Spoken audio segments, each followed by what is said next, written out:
What's going on? It's your boy Sermon at Sermon's Domain on Twitter.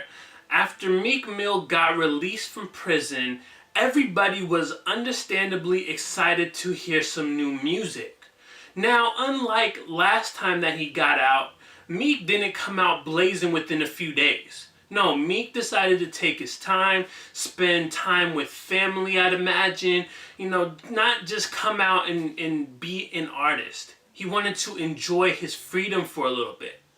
Now it is Meek Mill season. The end result of his work over the last couple months is a 4-track, 14-minute EP titled Legends of the Summer. Now, listening to this music, I could say that this is good enough to carry him through the summer and into hopefully a fall album release.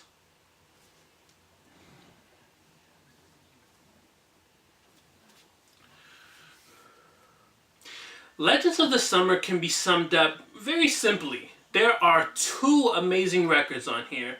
There's one potential club/street banger, and then one record that I would say is a skippable choice.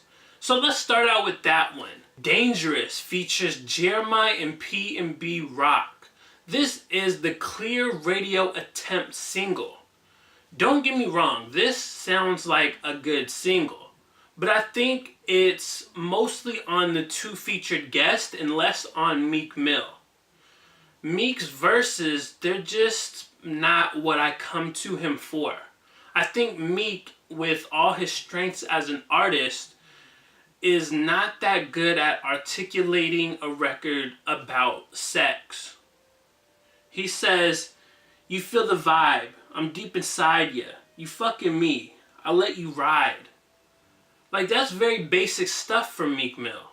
But if this were anybody else, I feel like this record could be a huge hit. The one thing that threw me off though is the fact that P&B Rock sounds a lot like Ty Dolla $ign on here. I literally thought that I was listening to Ty Dolla $ign despite Rock being credited. It's an impressive showing from him because this is the first time that I've heard anything from him that made me go, wow, this is pretty good, but I cannot deny that it sounds like Ty. Philadelphia continues the string of fire emoji level intros from Meek Mill. If there's one thing that Meek knows best as an artist, is that your intro needs to be nothing but heat. It needs to be off the walls. It needs to drag you into this project. You need to listen to the first song on the project and say, damn, I have to listen to everything now. You don't want to skip anything. You want to listen to it all. And that is what Philadelphia does. This is like Meek Mill's theme song. This is Meek giving his fans something that they could chant at shows. This is Meek showing that he is back. No, this is him proclaiming that he is back and coming for his throne this time. I like this record so much that I really don't mind Swizz Beatz' usually unnecessary ad-libs. Great producer, but for me, Swizz is always hopping on these records and doing ad-libs, and it just never really affects anything. It's just unnecessary. But I'm listening to this, I'm like, okay, this is good. And I don't mind his ad-libs. In fact, it's kind of funny because I'm thinking, like, after the first verse, he kind of just disappears. And then he pops up like maybe one other time on the record. But I'm thinking to myself, like, Swizz must have been in the booth and getting distracted by how great this record is, because I thought he was going to be doing ad-libs throughout the entire song, but he kind of just, disappears, pops back up, disappears again.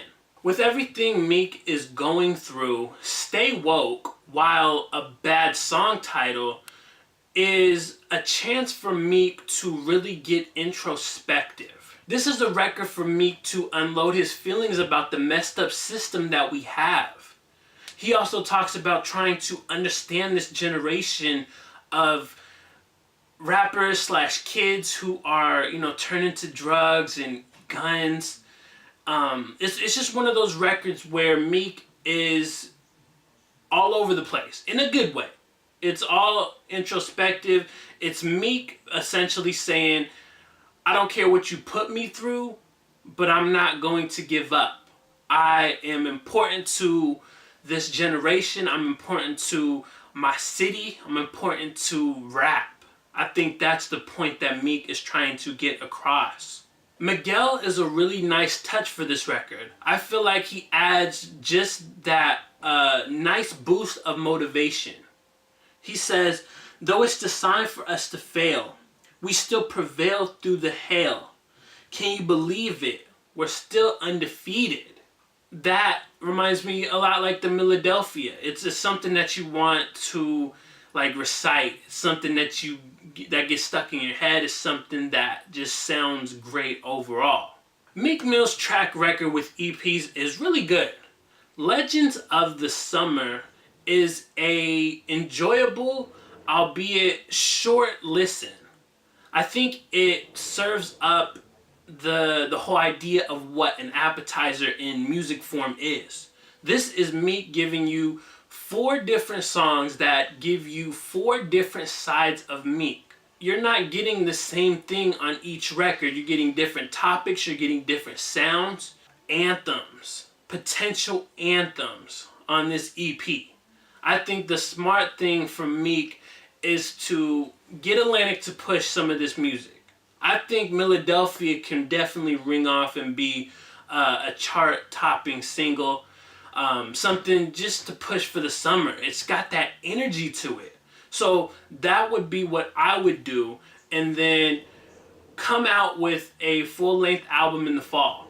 I think it would be a safe bet to say that with over or a little under 5 months in 2018, I think it's a safe bet to say that Meek Mill will probably release a full-length album. So those are my thoughts on Meek Mill's new EP, Legends of the Summer. After you listen to this one, let me know what you think about it in the comment section below, and then like the video, subscribe to the channel if you're not already, share the video. Follow me on Twitter @SermonsDomain. Check out some of my other content, more reviews, interviews, discussions, etc. And as always, thank you for watching. I appreciate your time. And until next time, peace.